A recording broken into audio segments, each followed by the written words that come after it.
Hi hello ನಮಸ್ಕಾರ ಸ್ನೇಹಿತರೆ. ಕೊನೆಗೂ ಕೂಡ ಇಲ್ಲಿ ಸ್ವಾತಿ ನಿತಿನ್ಗೋಸ್ಕರ ಆ ಒಂದು ದಿನಾನೇ ವಂಶಿನ ಬಿಟ್ಟು ರೂಮಿಂದ ಹೊರಗಡೆ ಹೋಗೇ ಬಿಟ್ಲ. ಏನಾಯಿತು, ಏನು ಕಥೆ, ಇದು ಎಲ್ಲವನ್ನ ಕೂಡ ತಿಳ್ಕೊಬೇಕು ಅಂದರೆ ಈಗಲೇ ನಮ್ಮ ಈ ಚಾನಲ್ನ ಸಬ್ಸ್ಕ್ರೈಬ್ ಮಾಡಿ, ಹಾಗೆ ಒಂದು ವಿಡಿಯೋವನ್ನು ಪೂರ್ತಿಯಾಗಿ ನೋಡೋದನ್ನು ಯಾವುದೇ ಕಾರಣಕ್ಕೂ ಕೂಡ ಮರಿಬೇಡಿ. ಇಲ್ಲಿ ಸ್ವಾತಿ ಕಂಡ್ರೆ ವಂಶಿಗಾಗಲ್ಲ, ವಂಶಿ ಕಂಡ್ರೆ ಸ್ವಾತಿಗಾಗಲ್ಲ. ಆದರೂ ಕೂಡ ಇಬ್ಬರು ಜೊತೆಯಾಗಿ ಬದುಕಬೇಕಾಗಿದೆ. ಯಾಕಂದರೆ ವಂಶಿ ನಿಜವಾಗ್ಲೂ ಸ್ವಾತಿಗೆ ತಾಳಿ ಕಟ್ಟಿದ್ದಾರೆ. ಅದನ್ನು ಕೂಡ ವಂಶಿ ಸೀರಿಯಸ್ ಆಗಿ ತಗೋತಾ ಇಲ್ಲ. ಇಲ್ಲಿ ಸ್ವಾತಿಗೆ ತಾಳಿ ಬಗ್ಗೆ ನಿಜಕ್ಕೂ ಗೌರವ ಪ್ರೀತಿ ಎಲ್ಲವೂ ಕೂಡ ಇದೆ. ತನಗೆ ವಂಶಿ ಇಷ್ಟ ಇಲ್ಲ ಅಂದ್ರೂ ಈ ತಾಳಿಯನ್ನ ಹೇಗೆ ಬಿಚ್ಕೊಡೋದು ಅಂತ ಹೇಳಿ ಸ್ವಾತಿ ಯೋಚನೆ ಮಾಡ್ತಿದ್ದಾಳೆ.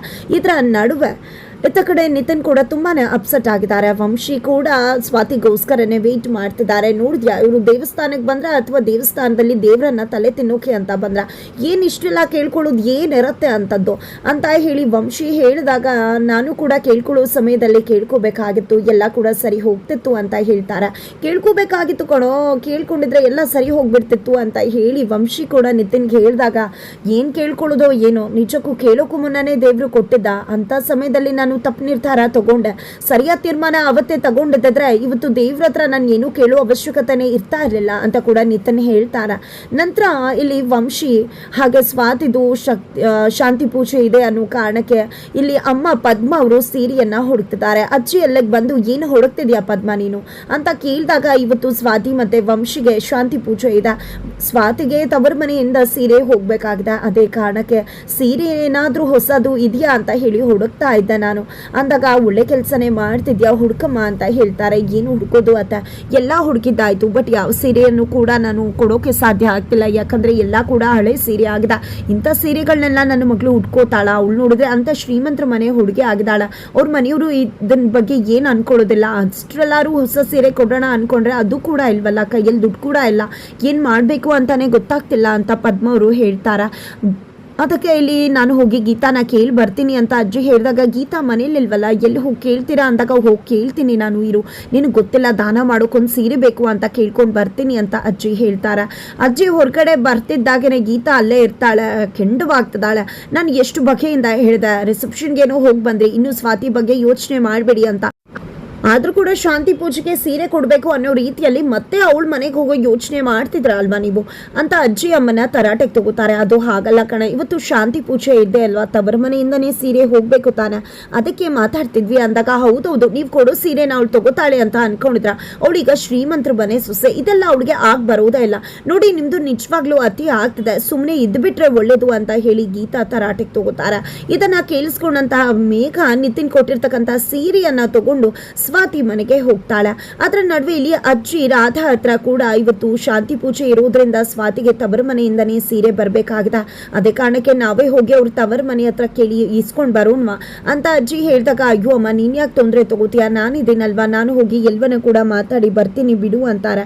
ಈ ಕಡೆ ರಾಗಿಣಿ ತಾನೇ ಹೋಗಿ ಮಾತಾಡೋಣ, ಸೀರೆ ಕೊಟ್ಟಿಲ್ಲ ಅಂತ ಬಂದು ಹೇಳೋಣ, ಆಗ ಶಾಸ್ತ್ರ ನಿಂತೋಗುತ್ತೆ ಅಂತ ರಾಗಿಣಿ ಯೋಚನೆ ಮಾಡ್ತಾರೆ. ಬಟ್ ಇಲ್ಲಿ ರಾಧಾ ಅವರು ಅದಕ್ಕೆ ಅವಕಾಶ ಮಾಡ್ಕೊಡೋದೇ ಇಲ್ಲ. ಮೇಘ ಕೂಡ ಅದಕ್ಕೆ ಅವಕಾಶ ಮಾಡ್ಕೊಡಲ್ಲ. ಯಾಕಂದ್ರೆ ಸೀರೆ ತಗೊಂಡು ಬಂದೇ ಬಿಡ್ತಾಳೆ.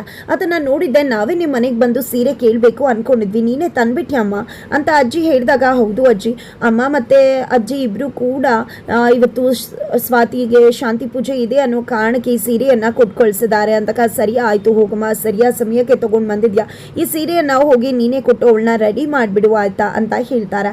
ಹಾಗಾಗಿ ಸರಿ ಆಯ್ತು ಅಂತ ಹೇಳಿ ಇಲ್ಲಿ ಮೇಘ ಕೂಡ ರೂಮಿಗೆ ಹೋಗ್ತಾಳೆ. ಸ್ವಾತಿಗೆ, ತಗೋ ಸ್ವಾತಿ, ಅಜ್ಜಿ ಮತ್ತೆ ಅಮ್ಮ ಇಬ್ರು ಕೂಡ ಇವತ್ತು ನಿನಗೆ ಶಾಂತಿ ಪೂಜೆ ಇದೆ ಅನ್ನೋ ಕಾರಣಕ್ಕೆ ಈ ಸೀರೆಯನ್ನ ಕೊಟ್ಟು ಕಳಿಸಿದ್ದಾರೆ, ಈ ಸೀರೆಯನ್ನು ಉಟ್ಕೋ ಅಂತ ಹೇಳಿದಾಗ, ಆ ಸೀರೆಯನ್ನ ನೋಡಿದೆ, ಪ್ಲೀಸ್ ಮೇಘ, ಈ ಸೀರೆಯನ್ನ ತೆಗೆದುಕೊಂಡು ಹೋಗ್ಬಿಡು, ನಾನು ಯಾವುದೇ ಕಾರಣಕ್ಕೂ ಈ ಸೀರೆಯನ್ನ ಉಟ್ಕೊಳ್ಳೋದಿಲ್ಲ ಅಂತ ಹೇಳಿದಾಗ, ಯಾಕಕ್ಕ ಏನಾಯಿತು, ಉಟ್ಕೋ, ಏನೂ ಇಲ್ಲ, ನಮ್ಮ ಹತ್ರ ಬೇರೆ ಸೀರೆ ಇರಲಿಲ್ಲ, ಅದೇ ಕಾರಣಕ್ಕೆ ಈ ಸೀರೆಯನ್ನು ತೆಗೆದುಕೊಂಡು ಬಂದೆ ಅಂತ ಹೇಳ್ತಾರೆ. ನಾನು ಹೊಸ ಜೀವನಕ್ಕೆ ಕಾಲಿಟ್ಟಿದ್ದೀನಿ, ಹಳೆ ನೆನಪು ಯಾವುದು ಕೂಡ ನನಗೆ ಬೇಡ, ಇದನ್ನು ತೆಗೆದುಕೊಂಡು ಹೋಗ್ಬಿಡು, ಅಮ್ಮಂಗೆ ಹೇಳು, ಅಮ್ಮ ಖಂಡಿತ ಅರ್ಥ ಮಾಡ್ಕೋತಾರೆ ಅಂತ ಸ್ವಾತಿ ಹೇಳಿದಾಗ ಮೇಘಾಗೆ ಖುಷಿ ಆಗ್ಬಿಡತ್ತೆ. ಹಾಗಿದ್ರೆ ಇಲ್ಲಿ ಸ್ವಾತಿ ಖಂಡಿತವಾಗ್ಲೂ ನಿತಿನ್ನ ಸಂಪೂರ್ಣವಾಗಿ ಮರ್ತದಾಳೆ, ಸೀರೆನೇ ಬೇಡ ಅಂತದಾಳೆ ಅಂದರೆ ಖಂಡಿತ ನಿತಿನ್ನ ಕೂಡ ಮರ್ತಿರ್ತಾಳೆ ಅಂತ ಖುಷಿಯಿಂದ ಮೇಘ ಮನೆಗೆ ಬರ್ತಾಳೆ. ಮನೆಗೆ ಬಂದಿದ್ದೆ ಸೀರೆಯನ್ನು ಫೋನನ್ನು ಹೊರಗಡೆನೆ ಕಬೋರ್ಡಲ್ಲಿ ಇಟ್ಟು ಒಳಗಡೆ ಬರ್ತಿದ್ದಾಗೆ ಗೀತಾ ಕೈಗೆ ಸಿಕ್ಬಿಡ್ತಾರೆ. ಎಲ್ಲಿ ಹೋಗಿದ್ದೆ ನೀನು ಅಂತ ಹೇಳಿ ಹೊಡೆದು ಬಡ್ದು ಮಾಡ್ತಾರೆ. ಅಷ್ಟರಲ್ಲಿ ಗಂಡ, ಕುಮಾರ, ಅಜ್ಜಿ, ಅಮ್ಮ ಎಲ್ಲರೂ ಕೂಡ ಬರ್ತಾರೆ. ಯಾಕೆ ಮೇಕಾಗೆ ಹೊಡಿತಾ ಇದ್ಯಾ ನೀನು ಅಂತ ರೆಬಲ್ ಆಗಿ ಕೇಳ್ತಿದಾರ. ಯಾಕೆ ಅಂತ ಇವಳನ್ನೇ ಕೇಳಿ ಎಲ್ಲಿ ಹೋಗಿದ್ಲೆ ಇವಳು, ನೀನ್ ಸ್ವಾತಿ ಮನೆಗೆ ಹೋಗಿದ್ದೆ ಅಲ್ವಾ ಸೀರೆ ಕೊಡೋದಕ್ಕೆ ಅಂದಾಗ, ಹೌದು ಅಮ್ಮ, ಅಜ್ಜಿ ಮಾತಾಡ್ಕೊತಿರುವುದನ್ನ ಕೇಳಿಸ್ಕೊಂಡೆ, ಅದೇ ಕಾರಣಕ್ಕೆ ನಾನು ಸ್ವಾತಿ ಮನೆಗೆ ಸೀರೆ ಕೊಡೋದಕ್ಕೆ ಅಂತ ಹೋಗಿದ್ದೆ ಅಂತ ಹೇಳಿದಾಗ ಮತ್ತೆಲ್ಲಿ ಸೀರೆ ಅಂತ ಕೇಳ್ತಾರೆ. ಸೀರೆನ ಹೊರಗಡೆನೆ ಇಟ್ಟು ಬಂದಿದ್ಯಲ್ವಾ, ಹೋಗಿ ತೆಗೆದುಕೊಂಡ್ ಬಾ ಅಂತ ಹೇಳಿ ಗೀತಾ ಬೈದು ಮೇಘನ ಕಳಿಸಿದಾಗ ಆ ಒಂದು ಡ್ರಾಯ್ನಲ್ಲಿ ಇದ್ದಂತ ಸೀರೆಯನ್ನ ತೆಗೆದುಕೊಂಡು ಬಂದು ತೋರಿಸ್ತಾಳೆ. ಏನಮ್ಮ ಇದು, ಸೀರೆನ ಕೊಟ್ಟೇ ಇಲ್ವಲ್ಲ ನೀನು, ಹಾಗೆ ಬಂದಿದ್ಯಲ್ಲ ಅಂತ ಹೇಳಿ ಅಜ್ಜಿ ಮತ್ತೆ ಅಮ್ಮ ಕೇಳಿದಾಗ ಅವಳಲ್ಲಿ ಸೀರೆ ತಗೋತಾಳೆ. ಇಂಥ ಸೀರೆ ಎಲ್ಲ ಅವಳು ಈಗ ಉಡೋದಿಲ್ಲ, ದೊಡ್ಡ ಶ್ರೀಮಂತರ ಮಗಳು ಅವಳು, ಇಂಥ ಸೀರೆ ಎಲ್ಲ ನಾನು ಉಡೋದಿಲ್ಲ ಅಂತ ಹೇಳಿ ಕಳ್ಸಿರ್ತಾಳೆ. ಅದಕ್ಕೆ ಅವಳು ವಾಪಸ್ ತಗೊಂಡ್ ಬಂದಿರ್ತಾಳೆ. ಇದೆಲ್ಲ ಆಗ್ಬೇಕಾಗಿತ್ತಲ್ವಾ ನಮ್ಗೆ ಮಹಾಮಂಗಳಾರತಿ, ಸರಿಯಾಗಿ ಆಗ್ತದೆ ನಿಮ್ಗೆ, ನನಗಿಂತ ಅವಳೇ ಹೆಚ್ಚಾಗೋದಲ್ವಾ. ನಾನು ಇಲ್ಲಿ ನಿಮ್ಗೋಸ್ಕರ ಎಷ್ಟೆಲ್ಲ ಕಷ್ಟಪಟ್ಕೊಂಡಿದ್ದೀನಿ, ಆದ್ರೆ ನಿಮ್ಗೆ ಮೋಸ ಮಾಡಿ ಹೋದವಳದೆ ಚಿಂತೆ ಆಗೋಯ್ತಲ್ವಾ. ನೋಡಿದ್ರ ಸರಿಯಾಗಿ ಮಹಾಮಂಗಳಾರತಿ ಮಾಡಿದಾಳೆ ನಿಮ್ಗೆ ಸೀರೆನ ವಾಪಸ್ ಕೊಟ್ಟು ಅಂತ ಹೇಳಿ ಮೇಘ ವಿರುದ್ಧ, ಮನೆಯವರು ವಿರುದ್ಧ ಗೀತಾ ಕೆಂಡ ಕಾರ್ತಾರ.